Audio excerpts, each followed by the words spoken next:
Hi friends, welcome to Tbsp. இன்னைக்கு என்ன பார்க்க போறோம்னா உளுத்தம்பருப்பு வச்சு சூப்பரா ஒரு ஸ்வீட் ரெசிபி தான் பார்க்க போறோம். யூசுவலா உளுத்தம்பருப்பு வச்சு நம்ம மெது வடை தான் செய்வோம். இன்னைக்கு டிஃபரண்டா ஒரு ஸ்வீட் ரெசிபி பார்க்க போறோம். இது ரொம்ப சூப்பரா இருக்கும்.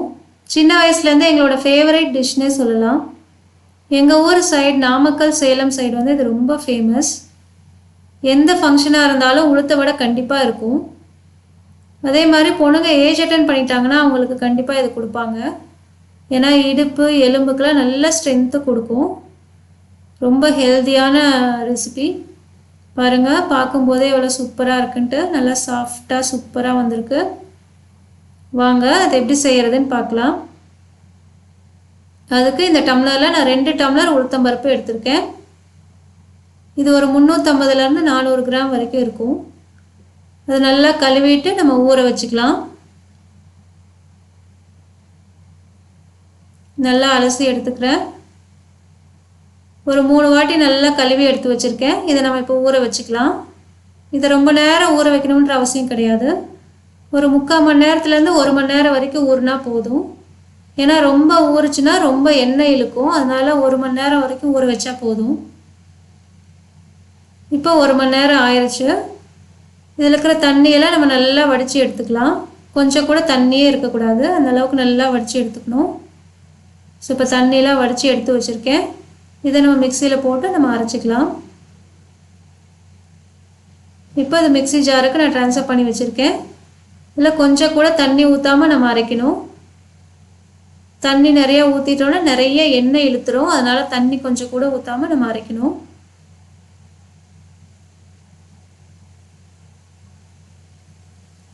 இனிஷியலாக கொஞ்சம் பல்ஸ் மோடில் வச்சு அரைச்சிங்கன்னா கொஞ்சம் நல்லா அரைஞ்சி வரும். சப்போஸ் அரைக்க முடியல அப்படின்னா நம்ம கொஞ்சமாக தண்ணி ஊற்றிக்கலாம். ஒரு 1/4 டம்ளரோட கம்மியாக தண்ணி ஊற்றிக்கலாம். ஊற்றிட்டு அரைச்சிக்கலாம்.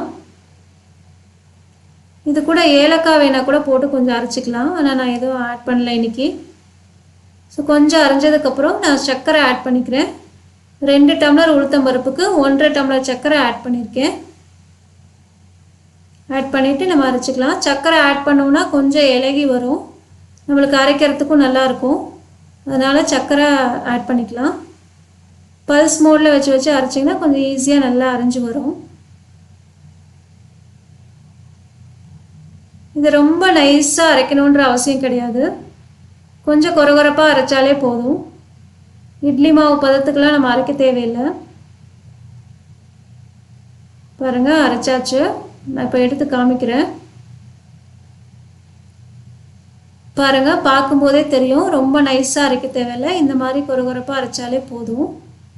இப்போ இது ஒரு பவுலுக்கு நம்ம ட்ரான்ஸ்ஃபர் பண்ணி வச்சுக்கலாம். மாவு வந்து இன்னும் கொஞ்சம் திக்காக இருக்கணும். அதுக்காக நான் கொஞ்சம் அரிசி மாவு ஆட் பண்ணிக்கிறேன். ஒரு 2 டேபிள் ஸ்பூன் அரிசி மாவு ஆட் பண்ணியிருக்கேன். ஆட் பண்ணிவிட்டு கொஞ்சம் உப்பு, கொஞ்சம் சோடா உப்பு ஆட் பண்ணிக்கலாம். ஊரில் அம்மாலாம் என்ன பண்ணுவாங்கன்னா செக்கில் ஆட்டுவாங்க. செக்கில் ஆட்டும் போது கொஞ்சம் கூட தண்ணியே ஆட் பண்ணாமல் நல்லா திக்காக ஆட்டி எடுப்பாங்க.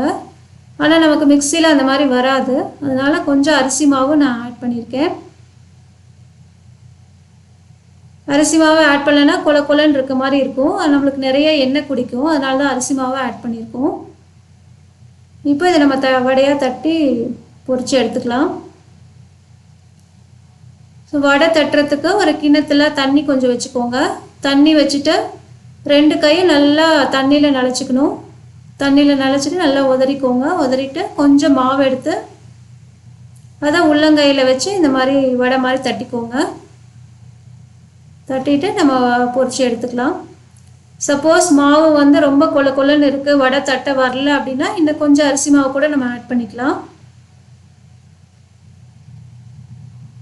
ஸோ இரும்பு கடாய் ஒன்று அடுப்பில் வச்சுட்டு அதில் எண்ணெய் ஊற்றி வச்சுருக்கேன். எண்ணெய் நல்லா சூடானதுக்கப்புறம் நம்ம பொரித்து எடுத்துக்கலாம். அடுப்பை வந்து மீடியம் ஃப்ளேம்லேயே வச்சுக்கோங்க. ரொம்ப ஏற்றி வச்சிட்டிங்கன்னா சீக்கிரம் கருகி போயிடும். ஏன்னா சர்க்கரை ஆட் பண்ணியிருக்கனால உடனே கருகிரும். அதனால் அடுப்பை வந்து கம்மியாகவே வச்சுக்கோங்க. ஒவ்வொரு வாட்டி தட்டும் போது நம்ம தண்ணியில் கையை நனைச்சி தான் தட்டணும், இல்லைன்னா வராது. அப்படி இல்லைன்னா ஒரு வாழையில் இருந்தால் கூட வாழையில எண்ணெய் தடவிட்டு நம்ம இந்த மாதிரி வடை மாதிரி தட்டி கூட போட்டுக்கலாம்.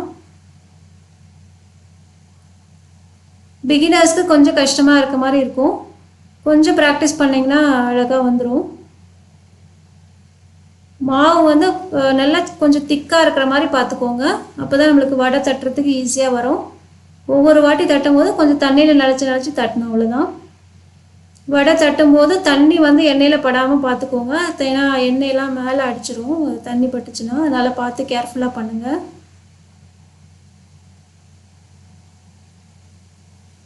ஸோ நான் மிச்சம் இருக்கிற மாவும் அந்த மாதிரி வடை போட்டு தட்டி போட்டு எடுத்துக்கிறேன்.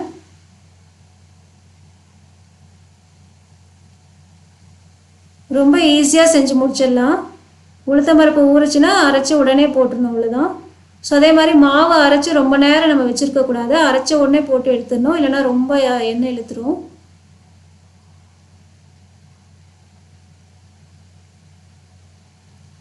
ஸோ ரொம்ப ஹெல்த்தியான ஈஸியான டிஷ். ஒரு வாட்டி செஞ்சு கொடுத்தீங்க அப்படின்னா குழந்தைங்க அடிக்கடி விரும்பி கேட்பாங்க. ஸோ ரொம்ப நல்லாயிருக்கும். பாருங்கள், நம்மளோட உளுந்த வடை சூப்பராக ரெடி ஆகிடுச்சு. செம்ம சூப்பராக இருக்கும். பாருங்கள் எவ்வளோ சாஃப்டாக சூப்பராக வந்திருக்குன்ட்டு. நீங்களும் வீட்டில் ட்ரை பண்ணி பாருங்கள்.